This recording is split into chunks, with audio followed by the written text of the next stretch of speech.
In this episode, you'll learn why your mind clings to noise and how to begin listening beyond it. Welcome to Energy Alignment for Entrepreneurs, where we help driven people create peace without losing their edge. 3 things you'll discover today: how mental noise creates emotional distance, why silence can feel threatening to the ego, and what to do when your inner clarity feels buried, feels unheard of.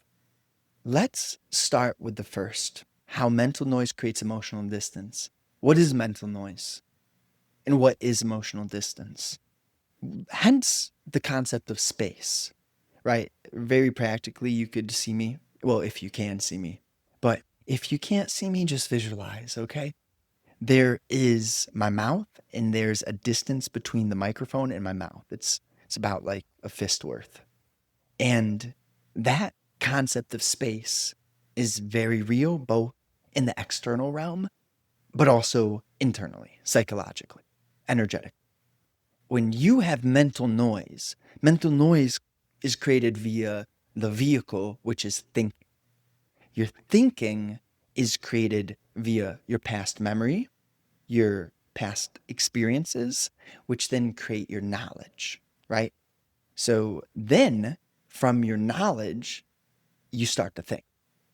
And your brain, it works, it does all this, but it is in a step-by-step fashion. What we need to understand is that there can be a space which moves in light speed, which is beyond the average brain mechanism of memory, knowledge, and experience creating thought. Thought is always in time. You can't have thinking without time. Hence the flow state. The flow state is beyond time and thought, right? Whether it be you're playing basketball, softball, football.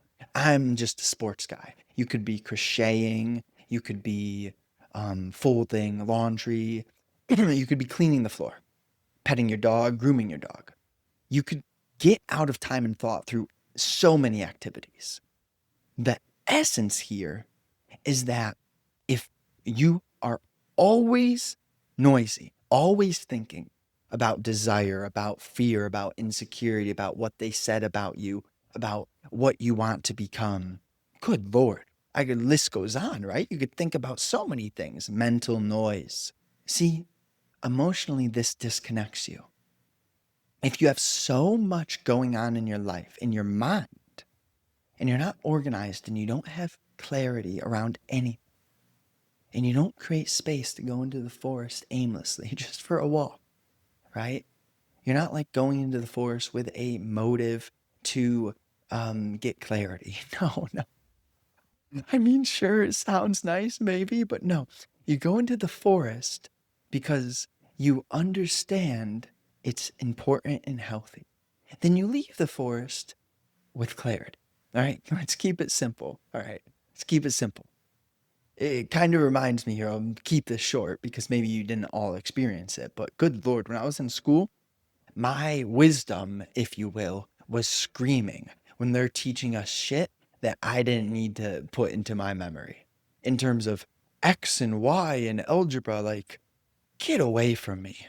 Sorry if you're a mathematician. I actually really enjoyed a lot of math until we got into certain useless realms. I'm just like, yeah, no.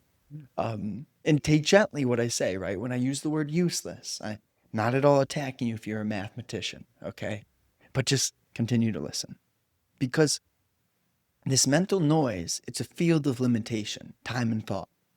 And it affects your relationship to your energy, right? Emotion equals energy in motion. So if you can feel your energy, then your awareness of your emotion deepens. And with this mental noise, you can start to see the relationship between mental noise and emotional chaos, or in other words, disconnection. Chaos, disconnection, same thing, right? Because when you're connected to source, you have emotional clarity. When you're connected to God, letting the river of creation flow through you, you are not energetically distant. You're energetically locked in.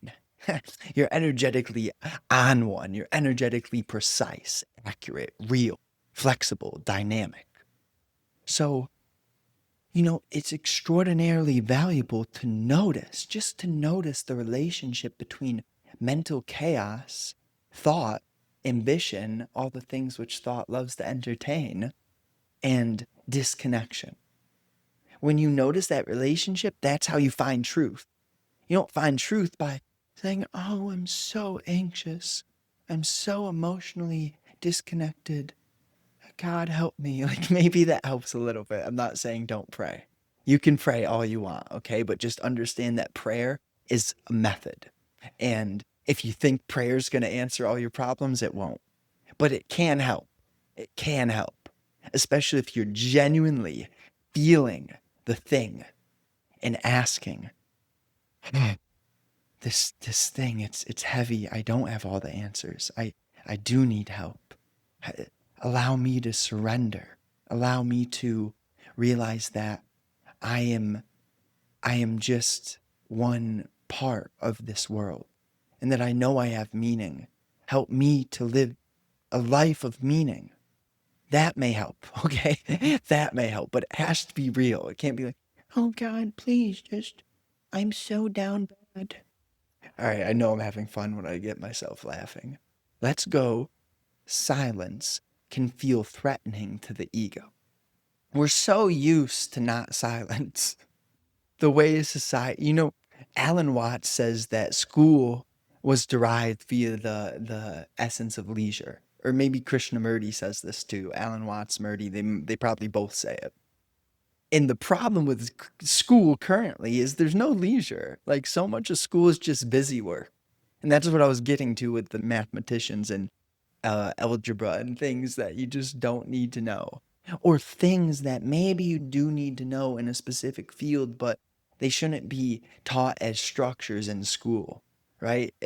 For school, what we really need is awareness of your inputs, awareness of your energy, the relationship between time and thought, your ability to expand your consciousness through negation as a style of thought, to notice how you are always thinking in additive terms and how to start to, rather than always go outward and add more and just think about things you can't control, you start to think in a manner where you notice, okay, I had a stimulus which triggered memory.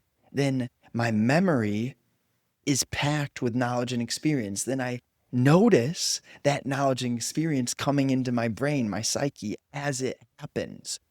And then you use negation, the style of thinking, which is like you're inquiring into, okay, I had the stimulus, it triggered a certain memory. Now I feel a certain energy, right? And then you stop having trapped emotions from the past, right? Meaning that, see, a lot of parents don't know about this stuff. And then they raise their children in unaware manners, right? Then they push their trauma, their unhealed wounds to the children, right? And then it's the children's job to do that. But the question really comes, what if we have elders, wise adults who raise the youth in a manner where they are not traumatized? They are not being treated with unawareness, but they are living around compassion and love as much as possible. And I'm not saying this in this weird sense of light and love and the world's rainbows and fairies. And no, the world isn't rainbows and fairies. So what are we going to do about it, right? Let's have a real conversation about change. See, so not even like I have my certain angles. I'm not attached to this stuff. I can feel when people are wise. I can feel it by their gestures, how they talk, how they listen, how frequently they talk, right? In the Bible, it says your tongue gives you away. You have two ears, one mouth for a reason. Look at the ratio. We're meant to listen. And I'm not saying you're meant to listen to me. I'm just saying, like, hey, I've been listening to myself for the past however long. I don't know. I've been on this world for 26 years. I've been listening to myself as much as I possibly can to observe, to decipher, to create discernment. I didn't know all this. I didn't do it with motive. I just knew it in my heart. And now it's not even that I know anything. I don't know anything. I'm just being. I'm being what this world needs me to be. That's all I can really do. That's all you can really do. And the answer's on your heart. It's in the moment. I know I'm a bit charged. I'm not going to say forgive me. Maybe if you're listening in the morning, this is more of an afternoon episode, but um, what to do when your inner clarity feels buried. Um, what to do when your inner clarity feels buried. I love to add a practical section into these episodes. Forgive me if you've heard it before, but it's kind of like fundamentally, if you feel confused, you cannot think yourself out of overthinking, so get moving. Whether it's clean the house, whether it's groom the dog, whether it's go weed whack, mow the lawn, plant some flowers, lay some mulch, clean up the floors, mop, dust the office. The list goes on. Go surf, go swim, jujitsu, weightlift, work on the car. Like, go for a run, walk in the forest. List goes on, but do something, move. If you really, like, the last thing you can do is just sit here and just stay on technology, stay indoors. Like, that's how you say, Satan, come wreak havoc on my life. And that's you being Satan. You seeing that your inner clarity is buried, that you're disconnected. See, this is how Satan works. Satan isn't real. I mean, neither is God real. Is Satan real? I mean, hey, it's in your head. It's in your head. You choose who you are. You can be Satan. You could be God. You choose how you live your life, and you'll see what I'm saying is true. It's not up for debate. I'm not asking for your opinion. I don't care if you agree, because agreement is a matter of shallowness. But if you feel the truth and you look at your own lies, you'll find God. It's that natural. It doesn't matter. Religion is irrelevant. The religions of today's world are lost. It's so petty. It's like this versus this. It's zero-sum games. It's bullshit. The religion of this current world is lost. I'm not going to say we're creating anything new. You know what we're doing? We're just being real. We're just being raw and simple. You don't gotta believe me. I'd prefer you don't believe me. Do not believe a thing I say. Listen to these words. Listen to the meaning behind the words. Listen to the energy. You think I just choose to be energetic? No, this stuff, it all happens naturally. But when I get fired up, there's a reason. The culmination. The cauldron's been brewing. This is new energy. Someone's going to get it. Someone's going to feel it. Someone's going to get an insight from this. So, recap. I mean, this is only 13 minutes. Yeah, we'll do a quick recap. How mental noise creates emotional distance. We have an opportunity to unravel our own confusion. And as we unravel and pay attention to our own confusion, then you start to notice the connection between unnecessary thought, which could be labeled weakness, and emotional confusion, emotional dissonance, emotional distance. So you look at how you started thinking that way.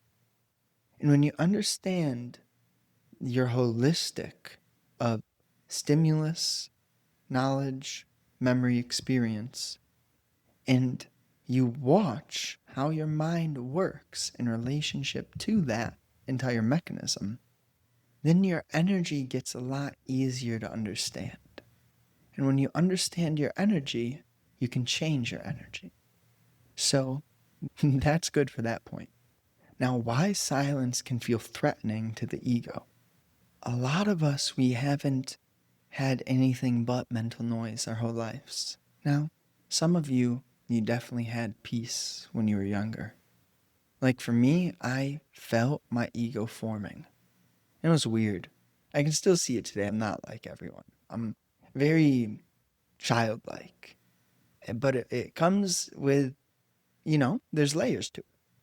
And the silence feels threatening to the ego because if that's all you're used to, of course it's going to feel threatening, right? For example, you come across someone who is genuinely joyous, successful, and free, and you've been living something which is not that.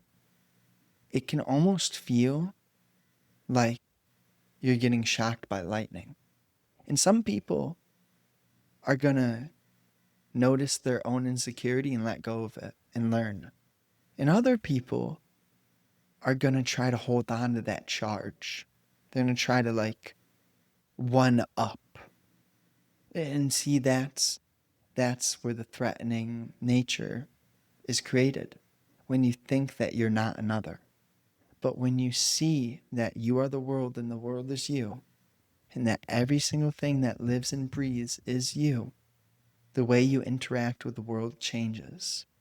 I'm not saying, like, I'll give you a quick example. I saw a wasp picking up a grasshopper. It was going to go definitely eat the grasshopper. I don't know if I saved anything, doesn't really matter. But I couldn't help myself. I seen that wasp and then the neon green grasshopper being carried away by the wasp. I had a pitchfork and I saw where it landed on the tree. I just go over, I jump, whack the pitchfork, knock him down. Hopefully the grasshopper got let go of. Now, does it really matter? It doesn't really. Because that wasp is me, that grasshopper's me, so why am I like choosing sides? But there's just something, every once in a while, it's like, man, I gotta try to help that thing out. Every once in a while, whether it be worms just stuck on the road, you pick the worm up, you throw them into the grass. Whether it be, this happened a few weeks ago, there was a wasp or a bee stuck on its back going in circles. And I had like a little wood chip or a stick, and I got the insect to be topside. Then he would go backside again, got him topside again. Inevitably, he stayed topside. Inevitably, he passed away. He just stayed in that same place topside. But you know what?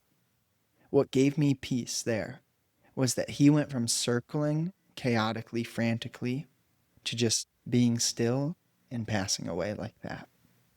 And if I put myself in that little guy's shoes, I don't want to be doing something crazy when I'm leaving this body. I want to be calm, collected, and smooth. Or it's just going to happen like that.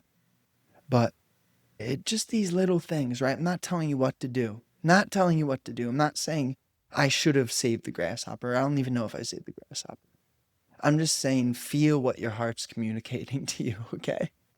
Please, please, for this entire world, for anyone, everyone who's ever, been kind and sweet and caring to you or helped you at all. Think, you know, be real. Be who you're meant to be. Now, what to do when your inner clarity feels buried? I already gave you the practicalities there. We're good there. No recap there. Um, I appreciate you. Thank you so much for tuning in. Thank you so much for listening. Sincerely, you. Thank you. Share it with a friend if you know someone would love to hear this. I genuinely appreciate that. Let me know if you do share it. Let me know what your friend thinks. Email is down in the description. And if you'd like to work one-on-one, create an amazing physique, integrate or embody what we talk about in these videos, just to do the real, genuine work that most people may not have the balls to do. Right? And if you're a lady, we can still do this work. You don't need the balls. You got something else. You got another form of strength, okay? So I appreciate you. Thank you so much and have a wonderful day. Let's go. Let's go.